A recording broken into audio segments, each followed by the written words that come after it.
Hello everyone, welcome to commerce classes. और आज हम सीखेंगे डेफर्ड टैक्स के बारे में। डेफर्ड टैक्स एक तरह से टैक्स का वो पार्ट है जिसकी पेमेंट डेफर कर दी है। डेफर मतलब या तो प्रीपोन कर दी है, पहले कर ली है, या उसकी पेमेंट हमने आगे कर दी है। सो टैक्स का वो पार्ट, अकाउंटिंग टैक्स का वो पार्ट जो इस बार पे नहीं हो रहा बट लेटर ऑन हमें पे करना पड़ सकता है, या अब हमने ज्यादा पे कर दिया जिसका बेनिफिट हमें बाद में मिलेगा, उसे डेफर्ड टैक्स कहते हैं। ये कॉन्सेप्ट रिसेंटली इंट्रोड्यूस किया है अकाउंटिंग में। नाउ अकाउंटिंग स्टैंडर्ड 22 क्या कहता है?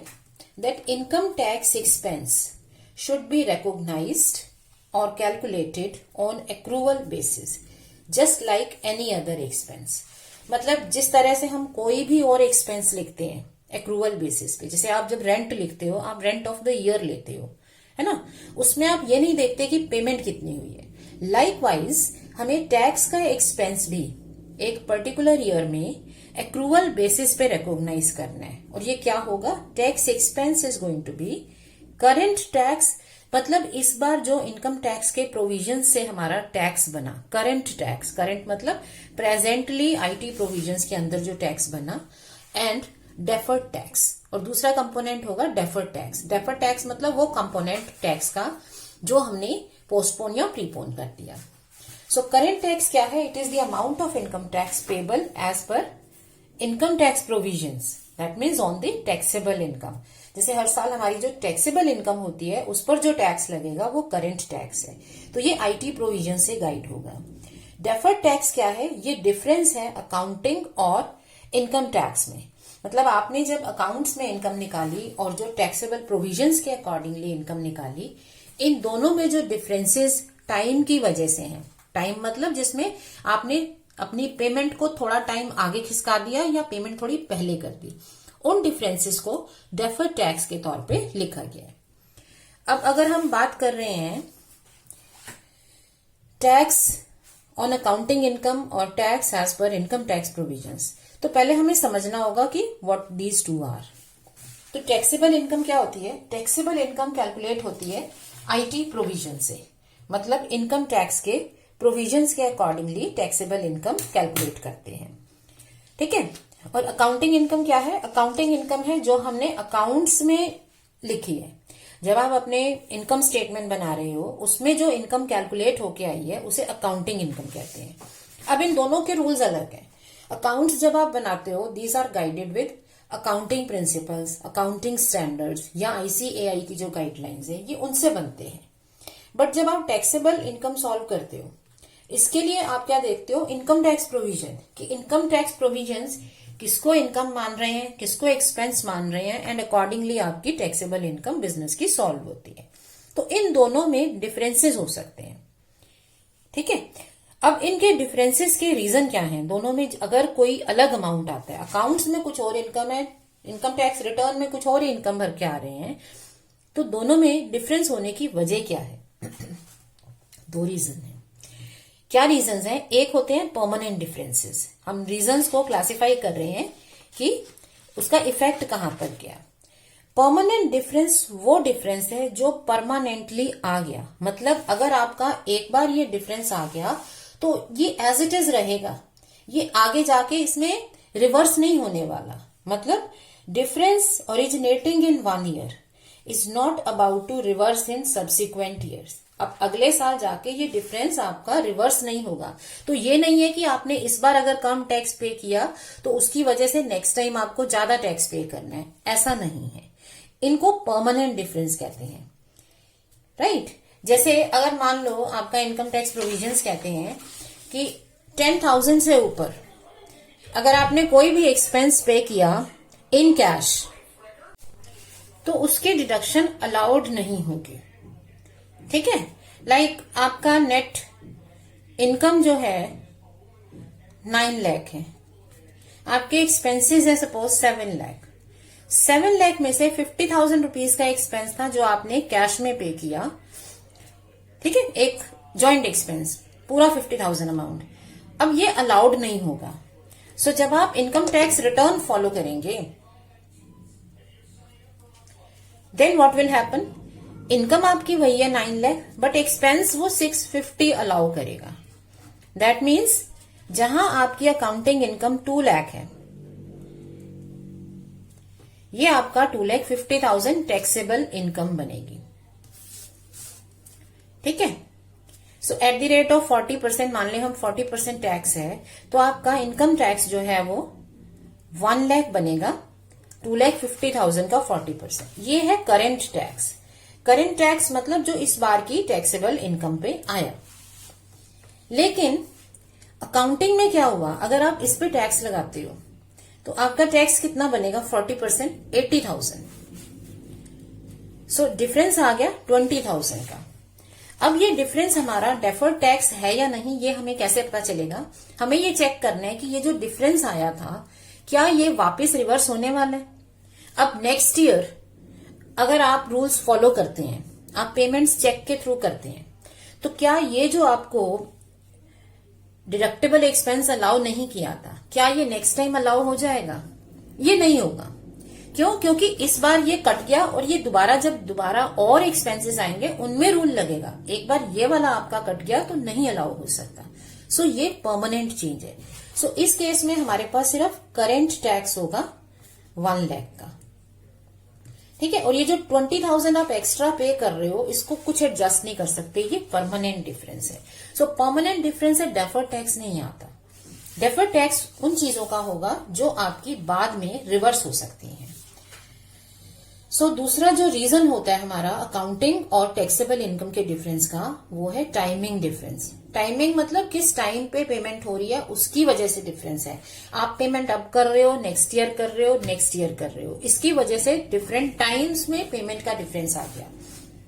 So the difference in tax liability originating in 1 year, जो एक ईयर में ओरिजिनेट हुआ, जो डिफरेंस किसी एक ईयर में आया, वो रिवर्स हो सकता है in the subsequent years, then it is called timing difference.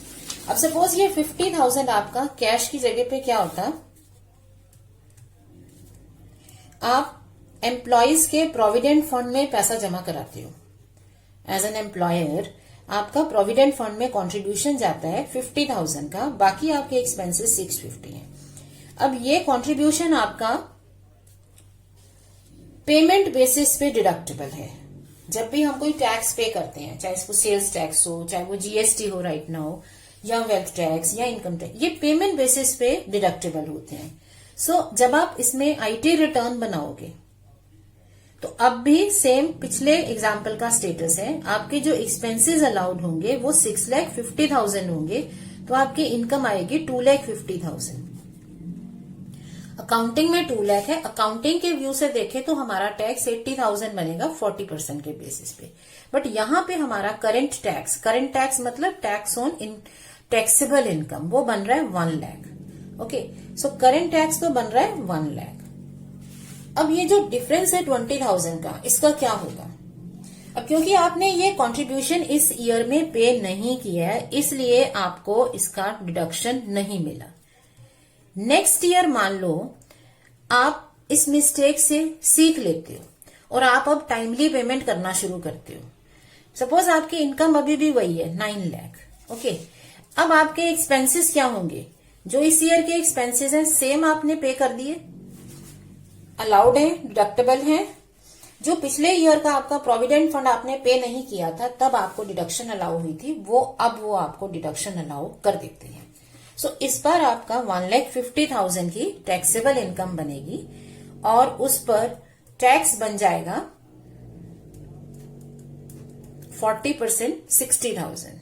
ठीक है, तो आपका अकाउंटिंग में टैक्स 80 है, मतलब आपकी जो इनकम है उसके बेसिस पे 80 का टैक्स है। जो डिफरेंस था यहां पर, जो आपने 20 एक्स्ट्रा पे किया, ये कॉम्पनसेट हो रहा है नेक्स्ट ईयर में, क्योंकि नेक्स्ट ईयर में आपका उतना ही टैक्स कम बनेगा।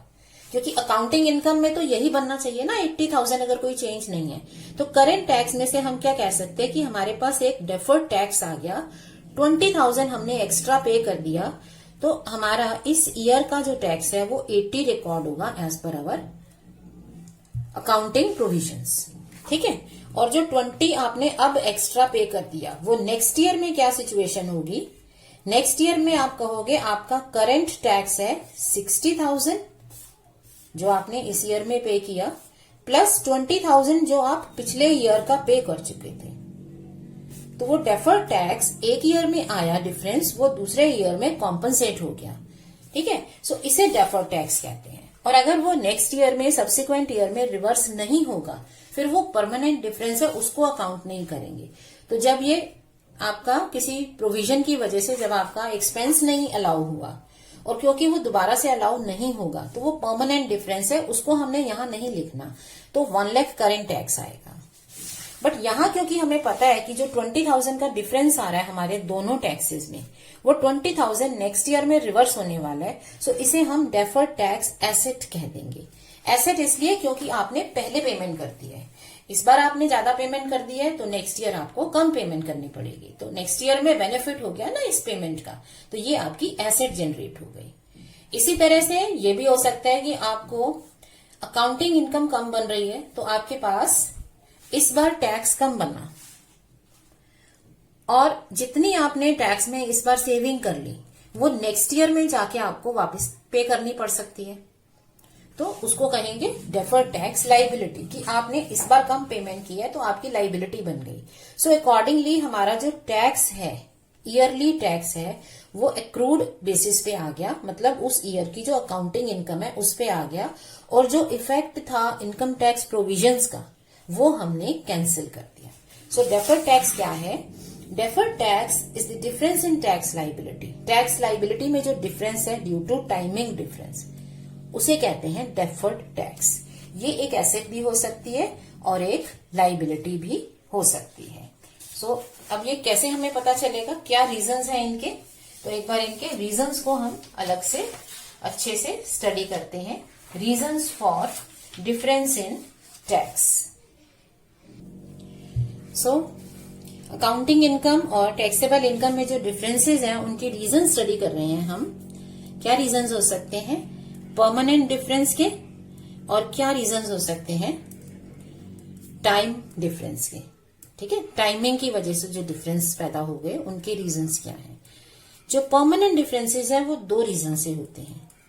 डिसअलाउड एक्सपेंस, या तो वो एक्सपेंस डिसअलाउ हो गया और ये दोबारा अलाउ नहीं होगा, या फिर ये हो सकता है एग्जेम्प्ट इनकम की वजह से। जैसे मान लो आपने बिजनेस में एक्सपोर्ट का बिजनेस शुरू किया हुआ है, आप एक्सपोर्ट करते हो गुड्स को, तो एक्सपोर्ट करने से क्या होता है, हमें फॉरेन एक्सचेंज मिलती है। ठीक है, तो एक्सपोर्ट प्रॉफिट्स में गवर्नमेंट जो आईटी रूल्स हैं वो हमें हमारी इनकम का कुछ पार्ट एग्जेम्प्ट कर देते हैं अगर हम अपने प्रॉफिट्स को कुछ रिजर्व में ट्रांसफर कर दें। जैसे अगर आप अपने प्रॉफिट्स का 20% एक्सपोर्ट प्रॉफिट रिजर्व में डालते हो और उसको अपने बिजनेस को बढ़ाने में लगाते हो, तो आपकी इनकम का उतना पार्ट आपका एग्जेम्प्ट हो जाता है। या आप कुछ स्पेशल इकोनॉमिक जोन, जैसे गवर्नमेंट ने जगह जगह कुछ स्पेशल इकोनॉमिक जोन्स बनाई हैं उन एरियाज की जहां पे प्रोग्रेस की जरूरत है, तो गवर्नमेंट ने ये कहा हुआ है, इनकम टैक्स लॉ ये कहता है कि अगर आप उस एरिया में अपनी फैक्ट्री लगाते हो तो आपको 5 साल का टैक्स हॉलिडे मिलेगा। मतलब आप 5 साल आपको टैक्स ही नहीं देना है, आपकी कितनी भी इनकम हो आपको टैक्स देना ही नहीं है। तो अब वो जो आपकी इनकम एग्जेम्प्ट हो गई टैक्स से, आपको उस पर टैक्स पे नहीं करना, तो वो आपका वापस नहीं होगा कि 5 साल बाद अब आपको पुरानी इनकम पे भी टैक्स देना है, ऐसा नहीं होगा। जो आपने टैक्स बचा लिया, जो एग्जेम्प्ट हो गई इनकम, वो परमानेंटली एग्जेम्प्ट है। 6th ईयर में या 11th ईयर में जो उस ईयर की इनकम होगी आपको उसी पे टैक्स देना होगा। सो आपकी जो डिफरेंस आ रहा है, अकाउंट्स आपको प्रॉफिट दिखा रहे हैं लेकिन आईटी प्रोविजन के अकॉर्डिंगली टैक्स पे नहीं करना क्योंकि इनकम एग्जेम्प्ट हो गई है। मैं सिंपल केस ले रही हूँ, सपोज सारी इनकम एग्जेम्प्ट है तो आपका करंट टैक्स 0 है क्योंकि देना ही नहीं है, टैक्स हॉलिडे है ना। सो इस केस में डेफर्ड टैक्स नहीं आएगा क्योंकि ये जो डिफरेंस है ये आपका रिटर्न नहीं होना। सो उसे परमानेंट डिफरेंस बोलते हैं। परमानेंट डिफरेंस या तो टोटली एग्जेम्प्ट इनकम होती है तब आता है, या टोटली डिसअलाउड एक्सपेंस होता है तब आता है। ये नहीं कि इस बार डिसअलाउ कर दिया और अगर इसके साथ आप कुछ और करते हो तो वो नेक्स्ट ईयर अलाउ हो जाएगा, ऐसा नहीं है। जो टोटली डिसअलाउड एक्सपेंसेस है वो आपके इसमें आते हैं। सो इन्हें हमने वर्क नहीं करना, इस टाइप के डिफरेंसेस को छोड़ दिया जाता है। इस केस में जो भी हमारी टैक्स बना as per income tax provision वही टैक्स एक्सपेंस माना जाएगा, क्योंकि टैक्स एक्सपेंस क्या है, current tax plus deferred tax. ये डेफर्ड टैक्स नहीं है, जो टाइमिंग डिफरेंस की वजह से जो आएगा टैक्स में डिफरेंस, वो होता है डेफर्ड टैक्स। तो इसको अकाउंट करते हैं। अब इसके क्या रीजंस हैं? इसका सबसे पहला रीजन, सबसे फॉरमोस्ट रीजन है डेप्रिसिएशन। डेप्रिसिएशन एक ऐसी चीज है जिसमें हमारे अकाउंटिंग में और इनकम टैक्स में बिल्कुल अलग अलग रूल्स हैं। जैसे अगर आप रेट की बात करो, सो अकाउंट्स में रेट हम कैसे डिसाइड करते हैं? हम डिसाइड करते हैं rate on the basis of life of the asset और उसकी स्क्रैप वैल्यू क्या है ना? तो आप रेट डिसाइड करते हो। अगर लाइफ उसकी 10 इयर्स है तो अप्रोक्सीमेटली 10% रेट बनेगा। 5 इयर्स लाइफ है तो अप्रोक्सीमेटली 20% रेट बनेगा। वेयर एज इनकम टैक्स में रेट्स स्पेसिफाइड है। जैसे प्लांट एंड मशीनरी का रेट 50% है, 40% है, बिल्डिंग का रेट 5% है, तो उन्होंने वही रेट लेना है। तो ऑब्वियसली तुम्हारे और उनके अकाउंट्स में डिफरेंस आएगा। नेक्स्ट डिफरेंस आता है मेथड की वजह से। अकाउंट्स में हम SLM और WDV दोनों मेथड रिकॉग्नाइज करते हैं, बट IT जो है, इनकम टैक्स जो है, वो सिर्फ WDV रिकॉग्नाइज करते हैं। सो अगर आपका मेथड अलग है तो अमाउंट अलग आएंगे। तीसरा डिफरेंस है टाइम पीरियड का। अकाउंट्स में हम ये कहते हैं कि जो रेट है वो पर एनम अगर है तो वो पूरे ईयर के लिए है। इसका मतलब ये हो गया कि अगर आपने कोई एसेट ईयर के बीच में कहीं खरीदी है तो जितना टाइम आपने यूज की उतने मंथ्स का डेप्रिसिएशन लगाओगे। आपने सपोज जुलाई में खरीदी है, 9 मंथ्स का डेप्रिसिएशन। जनवरी में खरीदी है, 3 मंथ्स का डेप्रिसिएशन, है ना? जनवरी, फरवरी, मार्च। बट IT में क्या है, इनकम टैक्स लॉज सिर्फ 2 पीरियड्स को रिकॉग्नाइज करता है, 6 मंथ्स या 1 ईयर। तो अगर आपने 6 मंथ से ज्यादा यूज किया है तो पूरे ईयर का डेप्रिसिएशन, 6 मंथ से कम यूज किया है तो 6 मंथ्स का डेप्रिसिएशन। तो ऑब्वियसली दोनों में डिफरेंस आ जाएगा। लाइक अब सपोज आपने एक प्लांट खरीद लिया, कितने का? से 1,50,000 रुपीज का, ओके। और इसकी लाइफ है सपोज 3 इयर्स। सो आप SLM बेसिस पे डेप्रिसिएशन चार्ज करोगे 50,000 पर एनम। 3 इयर्स लाइफ है ना?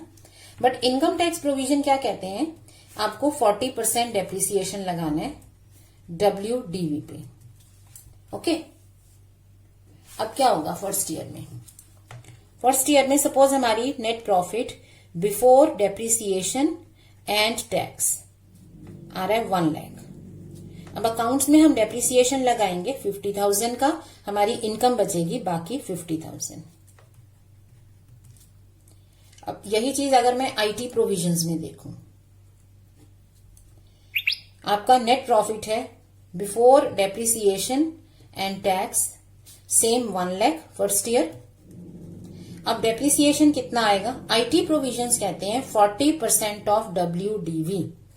तो कितना आ गया? 1,50,000 का 40% फर्स्ट ईयर में, 60,000 डेप्रिसिएशन। अब आपकी इनकम बची 40,000 और यहां इनकम बची 50,000। तो आपका करंट टैक्स प्रोविजंस के अकॉर्डिंगली सपोज 40% रेट है तो 16,000 बनेगा। यहां पे कितना बन रहा है? 20,000। आपके टैक्स में डिफरेंस आ गया, आप कम पे कर रहे हो। आपका अकाउंटिंग टैक्स 20 बनना चाहिए, 40% ऑफ दिस, लेकिन आप पे कितना कर रहे हो? 16। तो इसमें करंट टैक्स तो 16 है। अब ये जो 4,000 का डिफरेंस है ये डेफर्ड है। क्यों?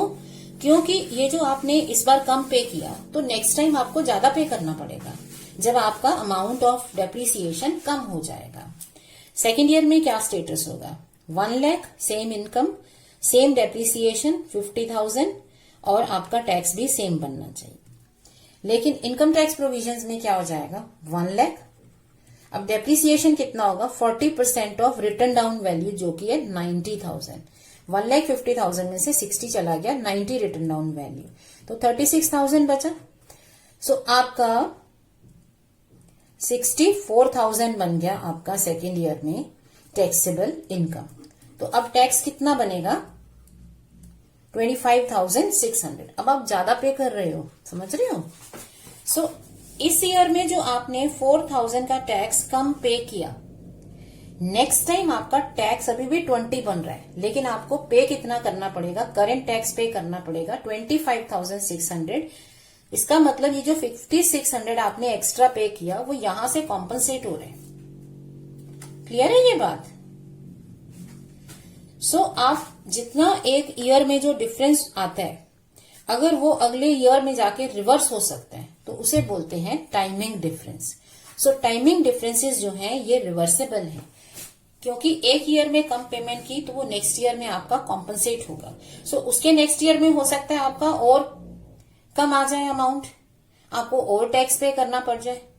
तो इसलिए आपकी जो टैक्स की अमाउंट्स हैं यहां पर वो डिफरेंट हैं, और अगर ये डिफरेंस रिवर्सेबल है तो हमें उसे रिकॉर्ड करना है। तो यहां पर हमने रिकॉर्ड कर लिया 4,000, यहां पे हम रिकॉर्ड करेंगे जो डिफरेंस आया 5,600। सो अगर आपके डिफरेंस रिवर्सेबल है उन्हें डेफर्ड टैक्स कहते हैं। दूसरा कॉस्ट क्या है डेफर्ड टैक्स का? Provision for bad and doubtful debts. Accounts में हम प्रोविजंस को डिडक्ट करते हैं इनकम कैलकुलेट करने के लिए, लेकिन जब हम इनकम टैक्स कैलकुलेट करते हैं तो वहां पे टैक्सेबल इनकम में से प्रोविजन माइनस नहीं होते, वो सिर्फ बैड डेट्स को अलाउ करेगा। अगर बैड डेट्स हैं तो अलाउ करेगा, नहीं तो नहीं करेगा। जबकि अकाउंट्स में क्या है, हम एक ईयर में प्रोविजन बनाते हैं, फिर उसके अगेंस्ट उसके बैड डेट्स अगले ईयर में कट जाते हैं, फिर नया प्रोविजन बनता है। तो इस तरह से चलता है। सो इसकी वजह से जो हमारे टैक्स में डिफरेंसेस आए वो भी रिवर्सेबल है, क्योंकि आपने प्रोविजन बना लिया तो आपका नेट प्रॉफिट कम हो गया, आपका अकाउंट्स में कम टैक्स आएगा। लेकिन अगर आपके बैड डेट्स हुए ही नहीं तो आपके इनकम टैक्स में इनकम ज्यादा हो जाएगी, क्योंकि बैड डेट्स नहीं है तो डिडक्शन नहीं अलाउ होगी, है ना। सो वहां पे आप ज्यादा पे कर रहे हो, तो जो डिफरेंस है वो आपको अगले साल कॉम्पनसेट करके एडजस्ट होगा। सो ये आपका डेफर्ड टैक्स का रीजन हो सकता है। तीसरा रीजन हो सकता है जो हमारी टैक्स की पेमेंट्स होती है, जो आपके 43B सेक्शन है आपका इनकम टैक्स का, उसके अंदर जो भी आपकी पेमेंट्स हैं, एक्सपेंसेस हैं, जैसे किसी भी तरह का सेस हो, टैक्स हो, या फिर कंट्रीब्यूशन टू प्रोविडेंट फंड हो, ये सारे पेमेंट बेसिस पे डिडक्टेबल है। तो जिस ईयर में पेमेंट होगी उसी ईयर में डिडक्शन अलाउ होगी। अगर इस साल पेमेंट नहीं की तो डिडक्शन नहीं मिलेगी, तो आपकी इनकम ज्यादा हो जाएगी। बट ये पेमेंट आप नेक्स्ट ईयर कर दोगे तो नेक्स्ट ईयर आपको इसकी डिडक्शन मिल जाएगी, तो नेक्स्ट ईयर की इनकम रिलेटिवली कम हो जाएगी। सो इसमें भी क्या है, अगर एक ईयर में आपका इनकम बढ़ गया क्योंकि आपने पेमेंट नहीं की, तो वो कॉम्पनसेट होगा नेक्स्ट ईयर में, क्योंकि नेक्स्ट ईयर में पेमेंट करने के बाद डिडक्शन मिल जाएगी, इनकम कम हो जाएगी। सो ये हमारे हैं टाइमिंग डिफरेंस। ओके, सो जब हमारा डिफरेंस टाइम की वजह से आता है उसको रिकॉर्ड करते हैं एज अ डेफर्ड टैक्स, और परमानेंट डिफरेंस को रिकॉर्ड नहीं करते।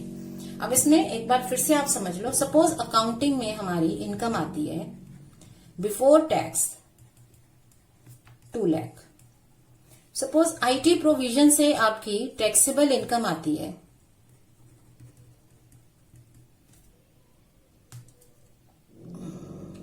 लेट अस से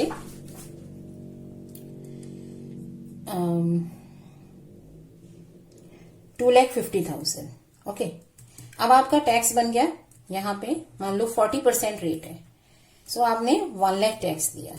यहां पे आपका टैक्स बन रहा है 80,000। सो आपको इन दोनों में डिफरेंस जो है वो नोट करना पड़ेगा। तो आप क्या चेक करोगे कि what is the reason of difference. Difference है 20,000 का।